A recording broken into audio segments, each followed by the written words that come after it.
30 مليون حتى مقبول المبالغ. 30 مليون 400 مليار لو قسمت على 30 مليون، اسمع يا شاب العراقي، حصتك 130 ألف دولار.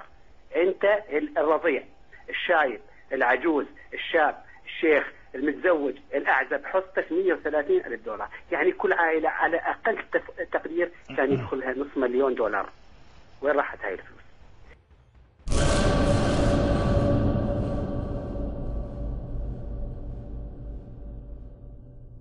ثمان سنوات مرت من عمركم، وقبلها 13 سنة حصار.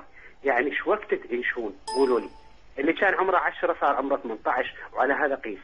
انظروا حواليكم وشوفوا وين صارت الشعوب اللي حواليكم وين وصل العراق. ما شاء الله بفضل المعية السياسية اللي عندنا صرنا بالمرتبة الأولى بالفساد عالميا، والحمد لله.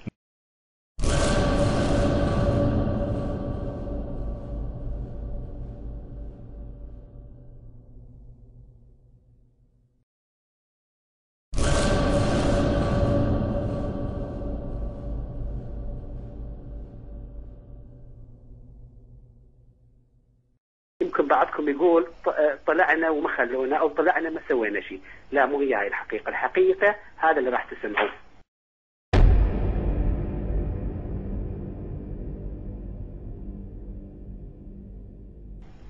اولا طلعتم بالجمعة الاولى واهتز البيت الابيض، وكانت النتيجة قرصة اذن للمالكي، وتزلزل وترزل وتزلزل، وقالوا له لا تحرجنا ولا تتعرض للمتظاهرين.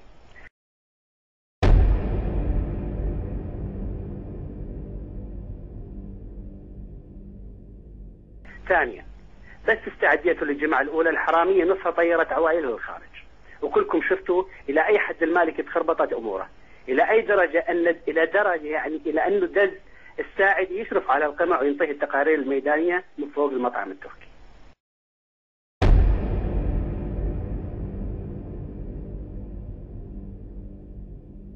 3 طلعتم بجمعة الشهداء، انقسم برلمان الحرامية، وقال المالكي يقدم أكباش فداء يعزل المحافظين ويقيل مجال الشعب بس حتى يسكتكم. ولأنكم ما سكتوا اهتز عرش الملالي بعد الجمعة الثانية، إلى درجة أنهم أرسلوا قوات خاصة للدعم ابنهم المالكي وقمع المظاهرات.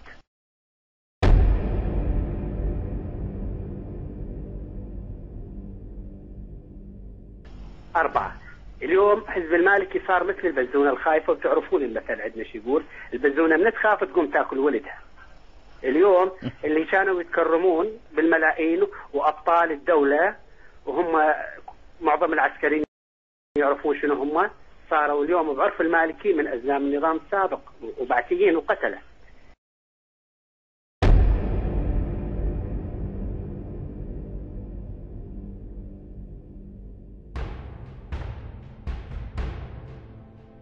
اليوم منعوكم من الخروج للتظاهر، هذا شيء جيد. أنا أشوف به فرصة حقيقية للتفكير بالندم على ما فات، حتى نفكر شلون نستثمر ندمنا. أخوتي حبايبي، اجلسوا 3 4 كل عائلة كل أسرة، الزوج والزوجة، وفكروا.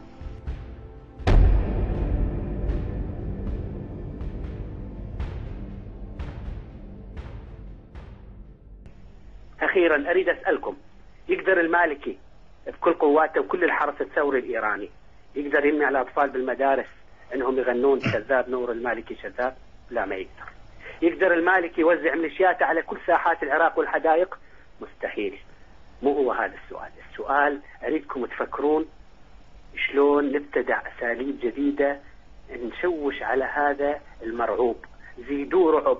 هو الآن صدقوني دا يرتجف منكم، وباشر تسمعون تنازلات، بس من المستحيل يقدر يسترجع المليارات من السراق، ولا يقدر يواجه واحد منهم. وثقوا بالله العظيم، وانا مسؤول عن كلامي امام الله، نصف الحراميه الان خارج العراق. ثقوا بالله اخواني، ثورتكم يعني عوده الامه. ثقوا بالله. هذا اذا عاد العراق لاهله المشروع الامريكي كله فشل بالمنطقه، وانتم قدها وسويتوها وذليتوا اعتى قوه على وجه الارض.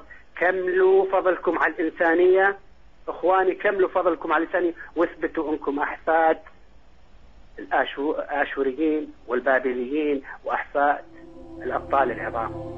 أنتم أهل الثورات وأهل الغيرة.